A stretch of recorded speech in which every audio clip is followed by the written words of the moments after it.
Welcome back. Right now, we're going to take a shift from our Business Wednesday to focus the rest of the show on health and wellness. Up first, what can you do to keep your skin healthy? How can you cleanse just like a dermatologist recommends? Well, we have some excellent information for you right now. Let's take a look.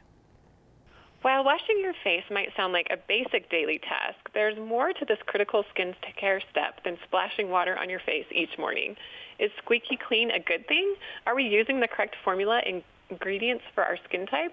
Well, a recent survey looked at how people's skincare habits and routines compare with dermatologist recommendations, and board-certified dermatologist Dr. Daniel Sugai is joining us live from Seattle this morning to tell us what we're doing right and where we may need to improve if we want to cleanse like a derm. Thanks so much, Dr. Sugai, for joining us here today. Thank you so much for having me. So can you tell us why cleansing is an important step in daily skincare? Cleansing is such an important part of our skincare routine because it can make or break our skincare routine. And so it's really important for us to get it done right. It's a great way to kickstart your morning, but also end your day on the right note by removing all of the impurities, dirt, sweat, sebum, sunscreen, makeup, you name it at the end of the day. But you also want to keep in mind not to overdo it and not to overstrip our skin's natural oils. In a survey by CeraVe of dermatologists, more than half of dermatologists said that their patients think that having tight, squeaky, clean skin after a cleanse is the way to go. But in reality, that's actually a sign that we overdid it, and we can get excess dryness from that. If we want healthy skin, what are your top tips for teaching people how to cleanse, and what would you?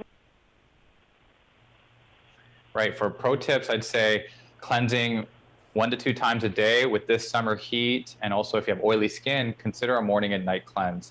Depending on your lifestyle, you may want to do a cleanse after a workout or exercise. You want to get that sweat, dirt, grime you picked up from your workout off when you're done.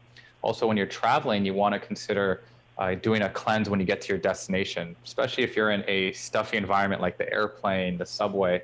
It's great to cleanse your face when you're done with those travels. When you're cleansing your face, consider avoiding hot water and harsh scrubbing, because those two practices can really disrupt your skin barrier, which we don't want. We want to respect the skin barrier to keep balance. Also, when you're done, pat dry with a clean, soft face cloth.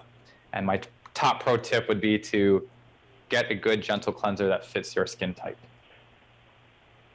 How do we know if we're selecting the right cleanser to achieve balanced clean? For that balanced clean, you want to consider your skin type. Differs by the person.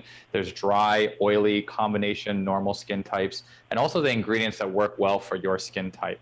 And those two key areas are where a board-certified dermatologist really comes into play and can help improve your cleansing habits. Another study by CeraVe, they surveyed Americans ages 18 to 40, and 80% of respondents said they don't know what ingredients to look for, and 70% said they don't know what skin type they are. So the rundown on the skin types: for those with dry skin, consider a gentle, hydrating, non-foaming, creamy cleanser.